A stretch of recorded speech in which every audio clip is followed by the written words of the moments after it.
योगीराम सूरत कुमार, योगीराम सूरत कुमार, योगीराम सूरत कुमार जय गुरुराय।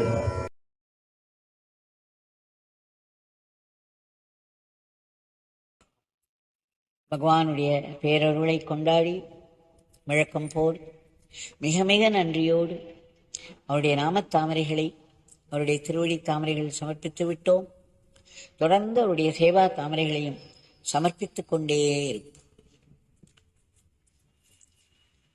சாதுக்கர்களுக்கு பலவிதமான கேள்விகள் மனதில் எழுவது சகஜம். ஆரம்ப காலங்களில் அதற்கு விளக்கம் கிடைத்தால் மிகவும் நன்றாக இருக்கும் என்றுதான் தோன்றும்.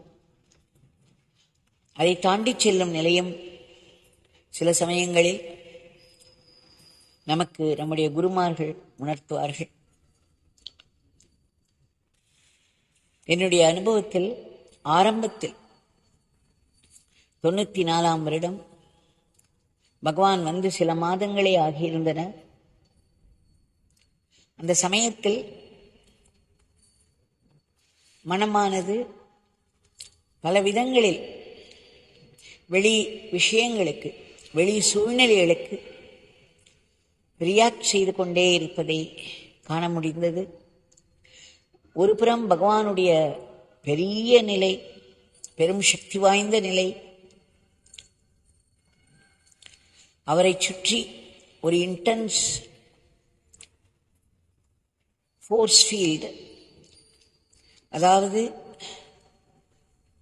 ஒரு உயர்ந்த, நம்மால் வார்த்தையால் விவரிக்க முடியாத ஒரு பெரும் சக்தி வாய்ந்த சூழ்நிலை இருந்து கொண்டே இருக்கும். என்னுடைய மனம் ஒரு நிலையில் இருக்கும், வெளிமக்களுடைய நிலை வேறு ஒரு நிலையில் இருக்கும். ஆக 3 விதமான சூழ்நிலைகளை சில சமயம் அடுத்தடுத்தும் சில சமயம் ஒரே சமயத்திலும் எதிர்கொள்ள வேண்டியிருக்கும். அப்பொழுதுதான் பகவான் சுதாமாவிற்கு வந்திருந்ததால் பலவிதமான சூழ்நிலைகள் வெளியில் உருவாகின. பலருக்கு இந்த அனுபவம் புதிதாக இருந்தது. ஆனால் பலவிதமான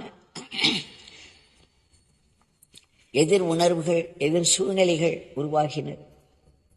அதே சமயம் ஒரு பக்கம் அப்பழுக்கற்ற உயர் சக்தி நிலை பகவானை சுற்றி.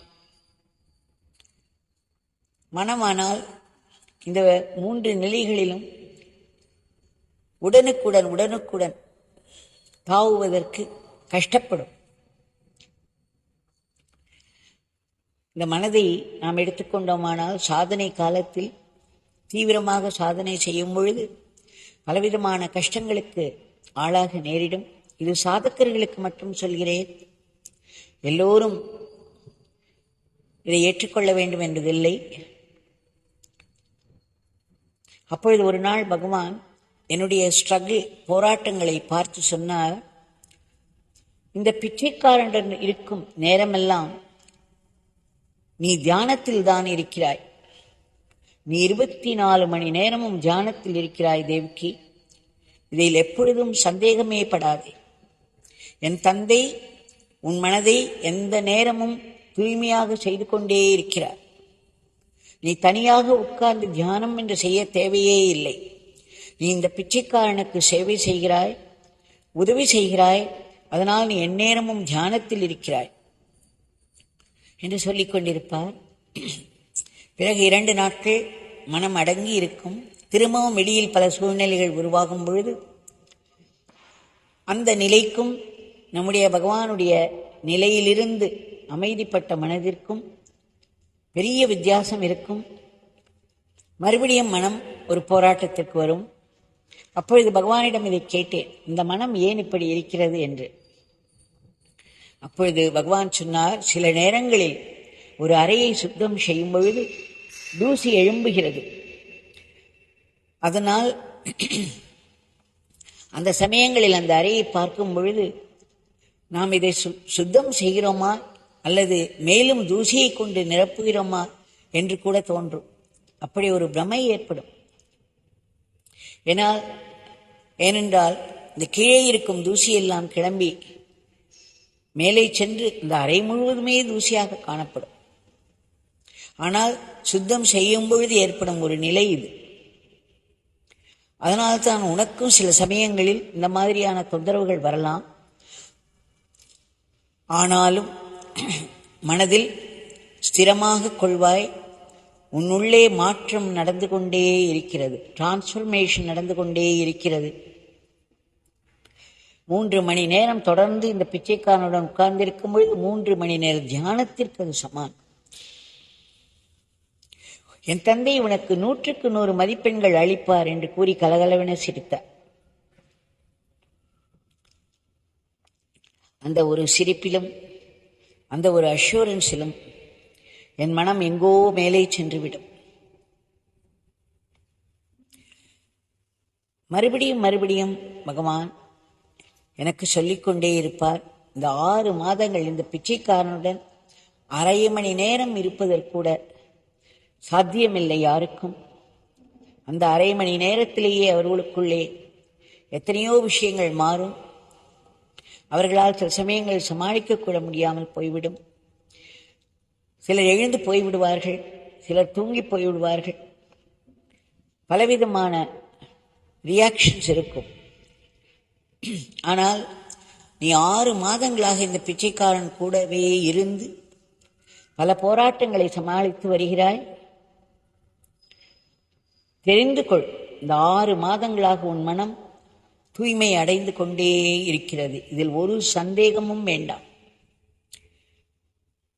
தேவகியின் வாழ்க்கை ஒரு தவ வாழ்க்கையாகத்தான் இருக்கிறது.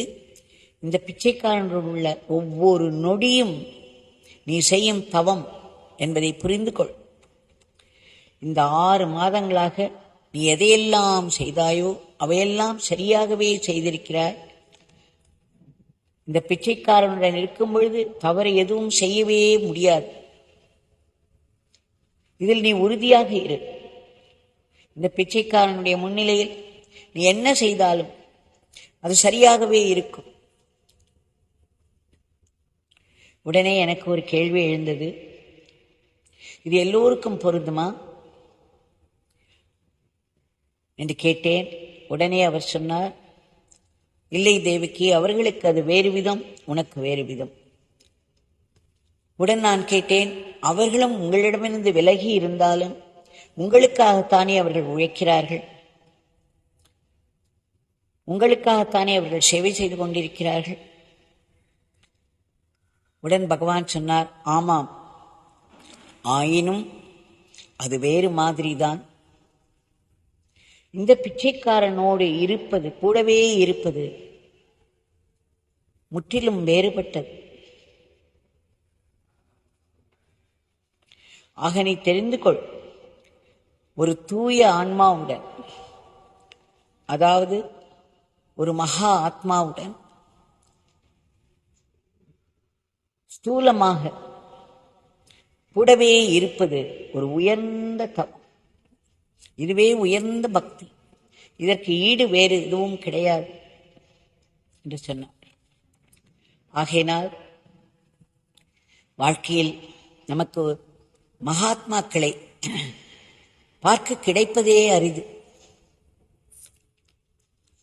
அவர்களை பார்க்க கிடைத்தால் அருகில் சென்று அவர்களுடைய முன்னிலையில் அமர்ந்து கொள்வது என்பது மிகவும் அரிது.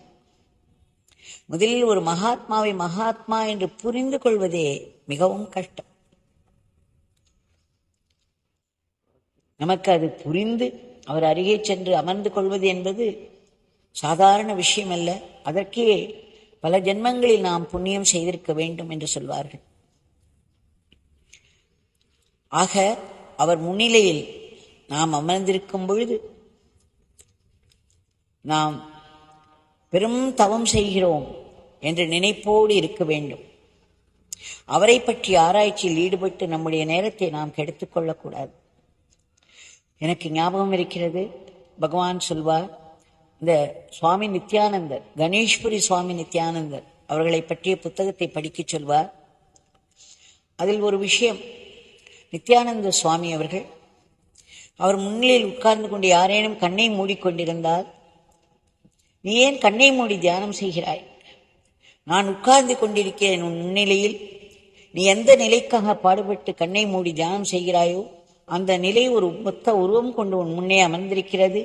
நீ என்னை பார்த்தால் போதும், கண் திறந்து என்னை பார்த்து கொண்டிரு, அதுவே உனக்கு பெரும் நன்மையை தரும். கண்ணை மூடிக்கொண்டால் உள்ளே பலவிதமான போராட்டங்கள் எழும்பிதான் அடங்கும். அதற்கு பதிலாக நான் அந்த பெருநிலையின் மொத்த உருவம் என்று நினைத்து என் அருகில் இருப்பதையே ஒரு பெரும் பாக்கியமாக கருதி என்னை நீ பார்த்து கொண்டிருந்தாலே உயர்ந்த தியானத்திற்கு அது சமானம் என்று சொல்வார். அதை படிக்கச் சொல்வார் பகவான்.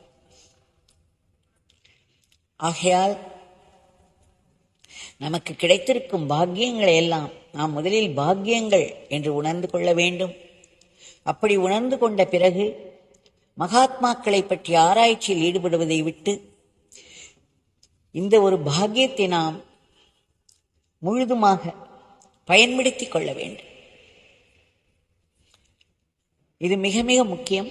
இது சாதகர்களுக்கு, இறைவனை அடைய வேண்டும், என்னுடைய குருநாதரோடு நான் ஒன்ற வேண்டும் என்று நினைப்பவர்களுக்கு இது மிக மிக முக்கியம்.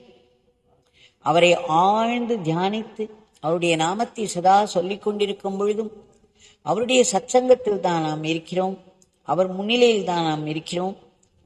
அந்த நேரத்தில் அவர் நமக்குள்ளே மிகவும் அதி அற்புதமாக நமக்கு அருள் செய்து கொண்டே இருப்பார்.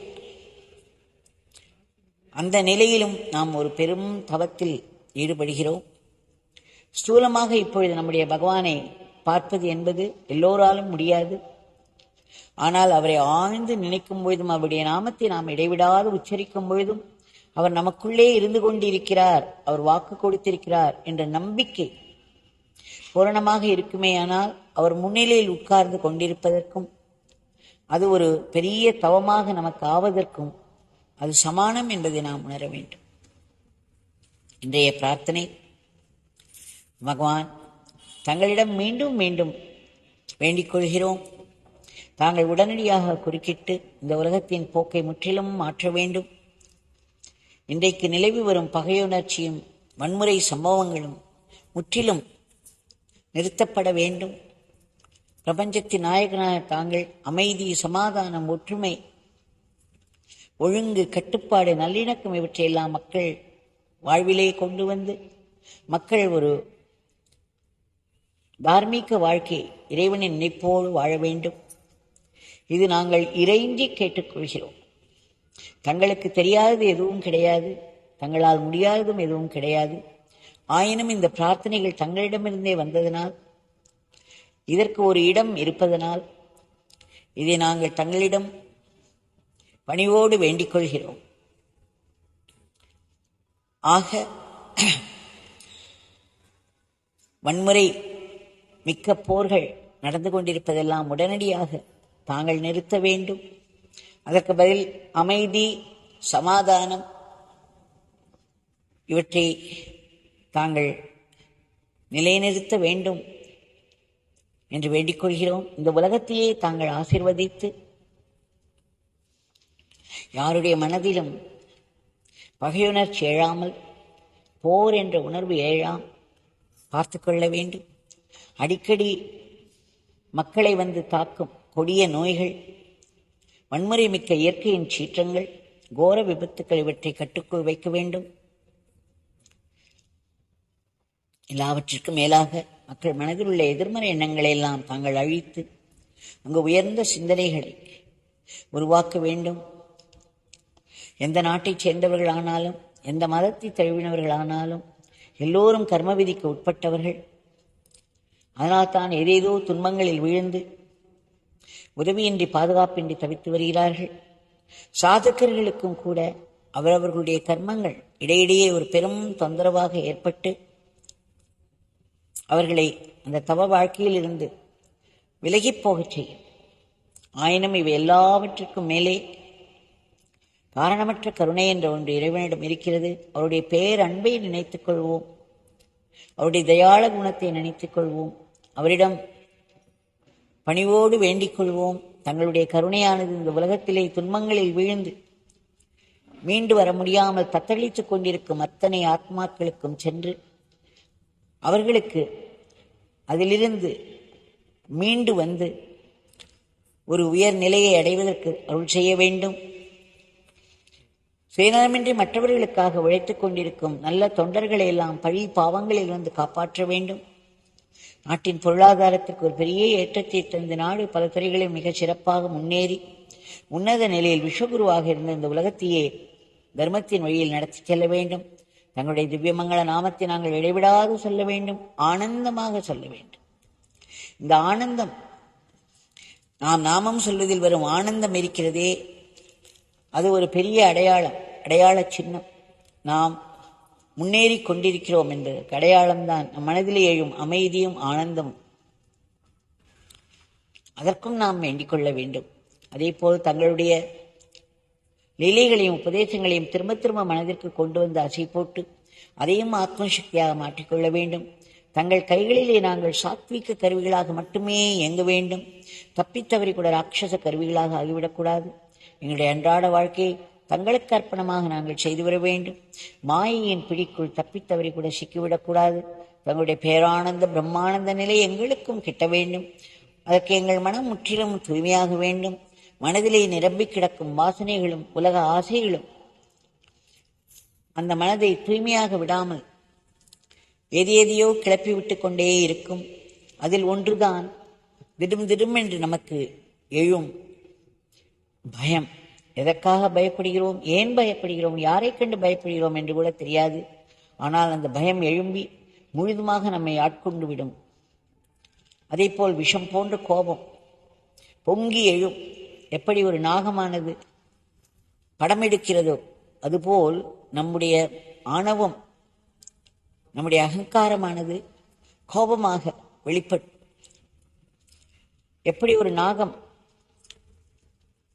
தன்னுடைய படத்தை எடுத்து எதிரே இருப்பவர்களை அடிக்கிறதோ விஷத்தோடு, அதுபோல் நாம் அந்த கோபங்களில் என்ன செய்வோம், விஷம் போன்ற வார்த்தைகளை நெருப்பாக மற்றவர்கள் மேல் கொட்டுவோம். அதில் பெரும் தீமை ஏற்படும். அதை நாம் அறிய மாட்டோம். அந்த நேரத்தில் அந்த கோபத்தில் ஒரு நமக்கு திருப்தி வரும். அந்த திருப்தியோடு நாம் சென்று விடுவோம். ஆனால் எத்தனை ஒரு பெரிய கர்மாவை நாம் உருவாக்கி கொண்டு விட்டோம். இது ஒரு நாள் வந்து நம்மை அடிக்கும் என்பது நமக்கு தெரியாது.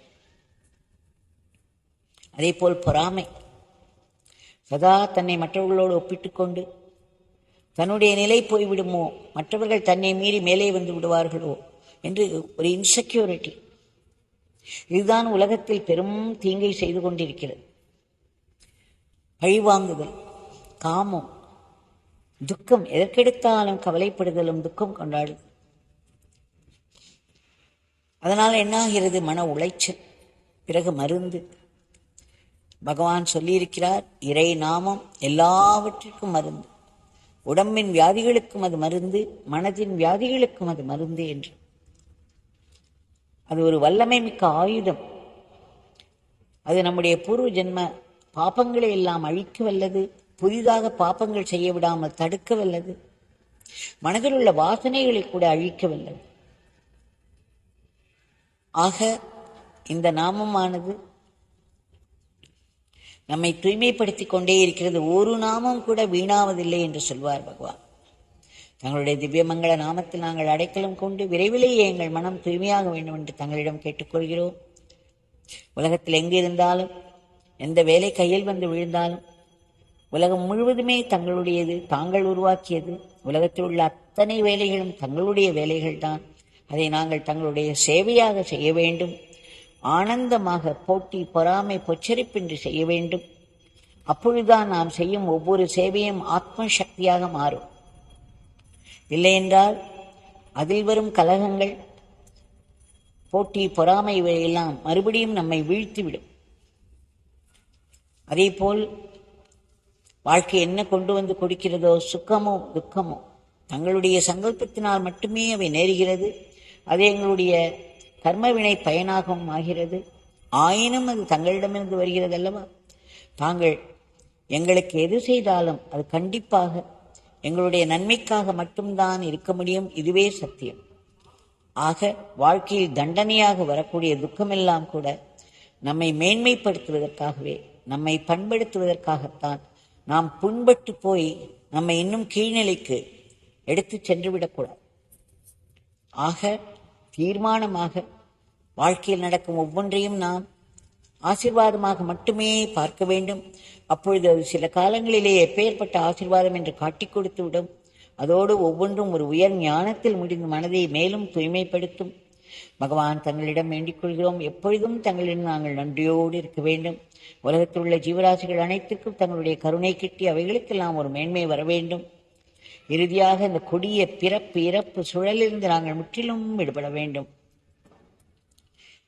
இதற்கு அடிப்படை காரணமாக இருக்கக்கூடிய அகம்பாவத்தை தாங்கள் அழித்து ஆத்மா பாவத்தை ஓங்கச் செய்து மரணமில்லா பெருவாழ்வை எல்லோருக்கும் தந்தருள வேண்டும் என்று மீண்டும் மீண்டும் மீண்டும் பிரார்த்தித்துக் கொள்கிறோம். பிரார்த்தித்துக் கொண்டே இருப்போம். ஜெய் யோகிராம் சரத்குமார்.